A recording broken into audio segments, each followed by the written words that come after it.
Welcome to Stories After Midnight. Today we'll be reading Miss Carrington Said, Simon Says Stop, So We Stopped by Trash Tia. I really hope you enjoy it, and a huge shout out to my patrons for helping make this episode possible. Let's get started. Miss Carrington lost her smile, just like all the other teachers who taught us. I was wondering when she was going to snap too. Mr. Garrett ran out screaming, Mrs. Pepper was caught trying to poison us, and Mr. Johnstone named us in his suicide note. He didn't die, but he did intentionally jump down the stairs. We were ruthless. Well, my class was. I didn't speak much, but if the class were laughing, I was laughing too. If I didn't laugh, they looked at me like I was stupid. I don't know why our prime goal was to get rid of our teachers. Mrs. Carrington was nice. I liked her sunshine smile and pretty dresses. But the other kids wanted to get their claws into her. Serena Ackerman insisted she had seen Mrs. Carrington casting a spell. Her proof was, Mrs. Carrington looked like really weird when she was talking to a third grader. She had her eyes closed. I was sure Mrs. Carrington was just mid-sneeze, but I was told to shut up. So my class started to call her a witch, throwing things at her face, refusing to work, and even reporting that she had hit them. Mrs. Carrington's sunshine smile started to darken. I tallied in my notebook how many times her voice broke, her hands tightening into fists when Rowan asked if she brushed her hair, and then if she had a boyfriend. The boys at the back of the class used her as target practice, throwing screwed-up pieces of paper in her face, then pens and pencils, and even a bottle of water which almost bruised her face. I watched the light start to dim in her eyes. That excited gleam ready to teach us faded completely. Mrs. Carrington came to class looking like she had been crying. She kept tissues in her pocket to swipe at her eyes when Jack flung his workbook in her face and started to teach us with her back turned so she wasn't hit in the face with flying pencils. After days and then weeks of waiting for Mrs. Carrington to give up, our teacher lost her mind on a random Tuesday when it was raining. She was writing a poem when Summer Carlyle stood up. Summer bullied me for weeks because I didn't get skincare products for Christmas. There was a princess-themed face mousse that all the kids were talking about, and even I really wanted it. I asked Mom if we could go to Sephora to look at the makeup, but when I made a beeline for the skincare section, Mom's smile started to twist. I did ask for the face mousse, but Mom laughed at me. For what, skin? Ruby, you're 9 years old. Mom picked up the product. Do you even understand what this is for? I was half aware of Summer Carlyle a few meters away. The girl had eagle eyes, and I knew she'd noticed me. No, I mumbled. It's for face wrinkles, Mom laughed. She cupped my face, her smile making my tummy twist. Ruby, it's a de-aging serum. Do you want to look younger? I blinked. But all the other kids want to look younger, she teased. I thought you wanted to look like a grown-up. I did. Summer said I always looked like a baby. Mom placed the mousse back on the shelf and instead pulled me into the makeup section. She bought me eyeshadow, and when I pressured her because Summer was definitely spying on me, she even bought me that other stuff that's like paste or something.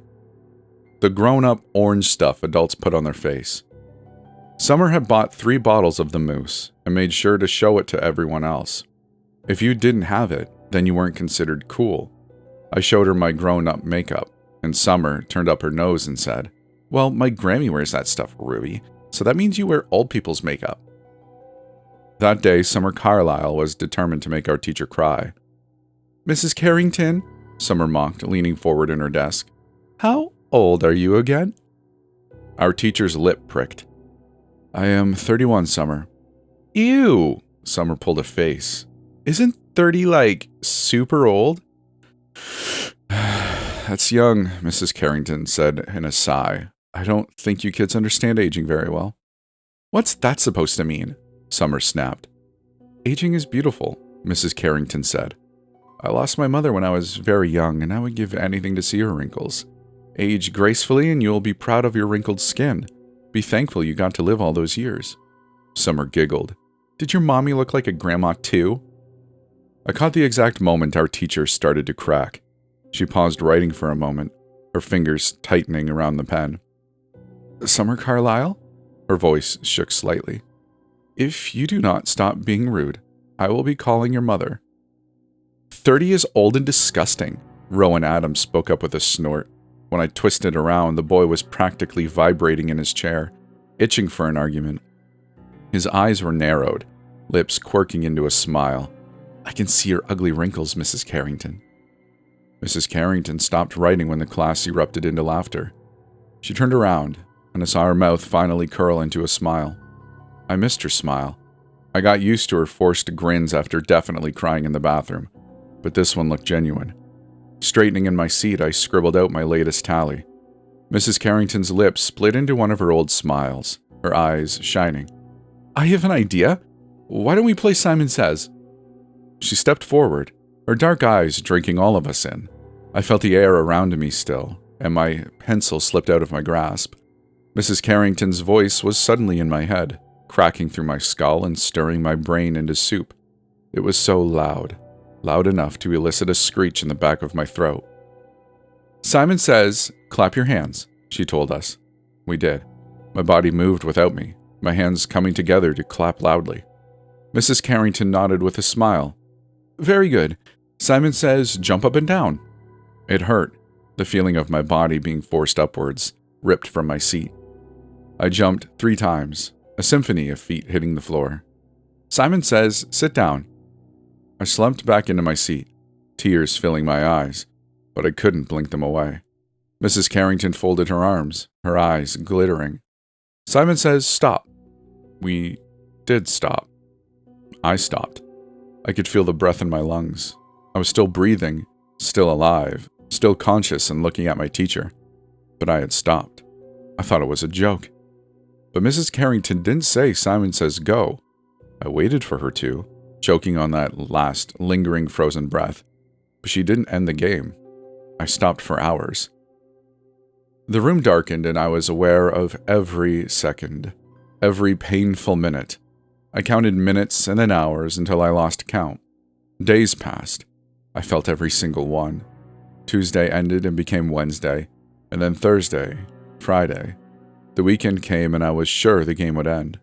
But then another Monday came, another Tuesday, and I was disassociating, slamming my fists into a barrier inside my mind. I couldn't move. I couldn't move my body.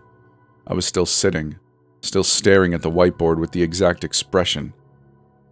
Wednesday, and I held on to every agonizing second. Simon Says go. I manifested the words, trying to move my frozen lips. Simon Says go. Simon Says go. Soon enough, weeks started feeling like years. Monday became Wednesday, and then 2017. Sunday felt like a Friday, and Saturday was the entirety of 2018. My favorite thing was watching the seasons change in the corner of my eye. It was my only way of knowing the world was still going on without me, while I was stopped. Years went by, felt like centuries, and I was still playing Simon Says. I was always there, always glued to my seat inside my 3rd grade classroom. I counted every ceiling tile, every poster on the wall, every fragment of light. Rain hit the windows, the sun baked into the back of my neck, wind sent prickles down my spine. I was aware of my hair growing out, long and then short and then in a ponytail, like an invisible me was continuing on, while I had stopped. I grew taller, and my face started to change. I sensed my body twist and contort like I was being stretched. Pain came in waves, striking up and down my legs, and then a different pain in my stomach. This one made me want to die. I couldn't stop it. Couldn't control this monster that slammed into me every Wednesday, July 2019. I felt emotions, new ones I didn't understand. I felt anger and frustration, pain and sadness, longing. Butterflies in my chest and stomach that didn't leave. But then came warmth, a blossoming in my heart that felt like warm water coming over me. Heartbreak felt like suffering. Feelings were windows into my life. I was discovering love, falling in love, and then out of love. But it wasn't fair that I didn't get to see it. I just felt it. Love didn't make sense to me, though. Boys and girls were gross. When I stopped counting Wednesdays and Julys and 2018s, my focus went to our frozen classroom. I could see the other kids, but I was sure they had been replaced. Summer didn't look like a 9-year-old anymore. Her face was all blotchy. Rowan looked like my older brother, his head almost hitting the ceiling. I can't remember when I stopped screaming, stopped hammering on the barrier inside my mind, begging to die, to be released from Simon Says. I think I stopped myself. My teacher had stopped me physically, and I chose to sleep. I didn't want to count Saturday Mondays anymore. I didn't want to think, so I decided to go to sleep. Mrs. Carrington's voice did finally hit us. Several thousand Saturday Thursdays later, the game ended. Like a wave of ice water coming over me, my breath resumed. Simon Says, go. Blinking rapidly, my consciousness caught up to my body. My senses were back. Taste, gum, bubblegum flavored, smell, perfume. My vision was foggy before clarity took over. No longer in my third grade classroom, I was standing on a stage, a graduation gown pooling on the floor below me. I was wearing a pretty dress that shouldn't have fit me. That was supposed to be an adult dress. The people next to me were strangers. They were scary high schoolers. So why was I standing next to them? I felt my legs give way, only to catch myself, my cry catching in my throat.